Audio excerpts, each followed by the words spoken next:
Welcome back to another rendition of I picked a movie from YouTube's free movies. I didn't do any research and then I decided to watch it.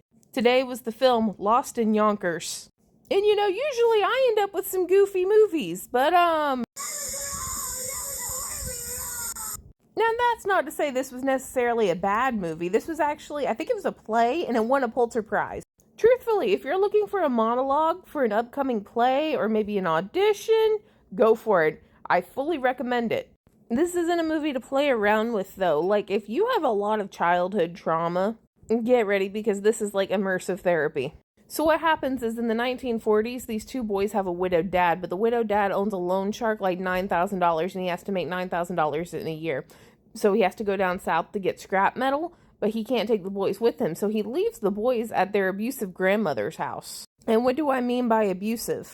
Their dad is terrified of her and doesn't come visit. They have an aunt with breathing problems because she used to talk in her sleep, and if she said something her mom didn't like, her mom would beat her, and so she had to train herself to hold her breath while she slept. One of the brothers grew up to be a thief. That one's Richard Dreyfuss. I'm not totally certain what's going on, but he owes people a whole lot of money. And other than him making his great escape and using the boys to try to switch money from him to whatever gangsters he owes money to, he's never really resolved. And then you have Aunt Bella and... Oh yeah, I forgot. Richard Dreyfuss was locked in a closet as a kid when he was bad. But Bella breaks my heart, and I feel like there's a whole lot of deeper shit going on with this. So what the story implies is that she has developmental delays. Like, she doesn't have the capacity to think like an adult, even though she does. She gets lost really easy, she's pretty impulsive, things like that. However, and here's where my trail of thought leads.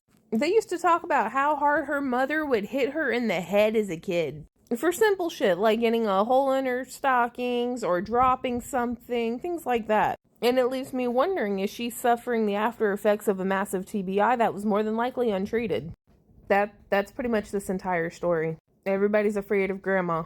And everybody is suffering the after effects from that. The ending was okay. I feel like some things were resolved. However, I have the same amount of discomfort after watching this as I did after watching Precious and after reading Running with Scissors. Both of those I completely recommend, provided you can stomach it. Running with Scissors, make sure you read the book.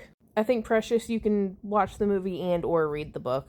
I'm going to give this one a 4 out of 10 solidly because the writing itself is so good. But be kind to yourself with this one. If you've experienced trauma of this variety, maybe don't do it. Or reach out to somebody to talk to. Okay, bye. Next, we're going to do a Robin Williams movie, and it's going to be nice.